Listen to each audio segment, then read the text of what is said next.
Hi there, this is Jonathan Ginsberg. I'm a Social Security disability attorney, and today I'd like to talk to you about why you need to be careful when getting information from Social Security directly. And as you know, many times when you call Social Security, you're going to be calling an 800 number, and your call will be routed based on your response to the voicemail tree to a telephone clerk someplace in the bowels of Social Security, wherever that may be. And a lot of times the person you talk to has limited knowledge about programs, or they may have a computer screen in front of them that they look up and try to get information for, that they can give to you. And what I'm seeing more and more is evidence that a lot of the people who answer these questions don't really know a whole heck of a lot, and really would be wise not to assume you can trust this information.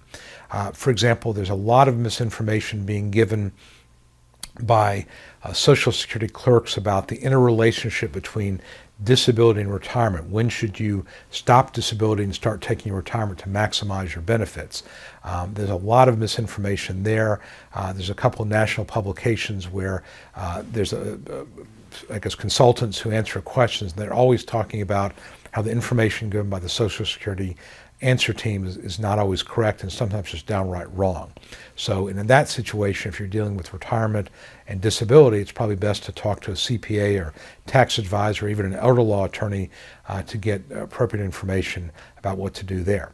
Now, in the disability context, where I see misinformation being given has to do with things like onset dates or date last insured. And just to explain those terms, a date last insured is the last date that you were eligible for SSDI. In other words, we have to prove that your disability began before your date last insured, and typically this means it's within 5 years of the time you stop working.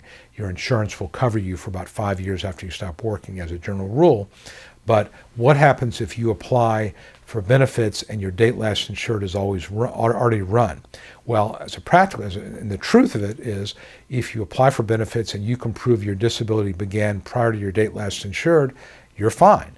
So your date last insured may have already run a year ago or 6 months ago, but you can still win disability benefits if you can prove that your disability began before your date last insured.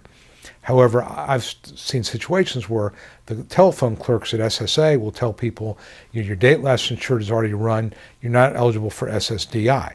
That's just flat out wrong. But again, people are being told that.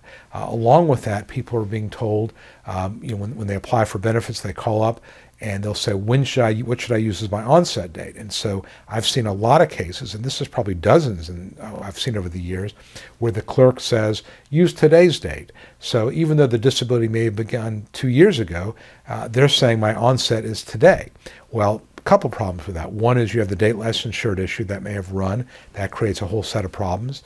And that means that you may not even have an SSDI application at all, because Social Security won't consider you for SSDI if you're saying I became disabled after my date last insured. And number two is, of course, you're leaving on the table thousands of dollars of past due benefits. So you always want to use as your onset date, by the way, the day that you stopped being able to work a full-time job in a competitive work environment, typically after you stop working, not the day you applied for benefits.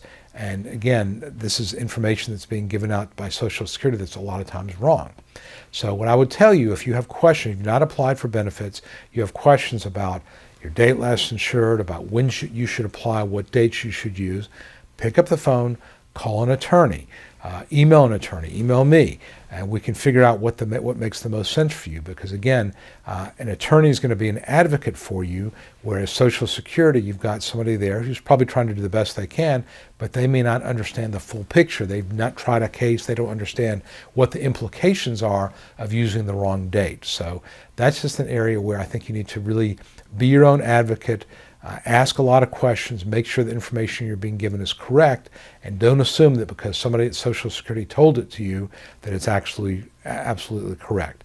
And again, this is not because there's any intention there, but this is because these folks a lot of times just don't know.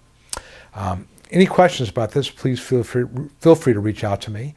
And of course, if you like this video, please give it a thumbs up on YouTube and a like on Facebook. Subscribe to our channels and reach out to me if you have any suggestions for future videos or questions about this or any other Social Security topic. This again is Jonathan Ginsberg, and I'll talk to you next time.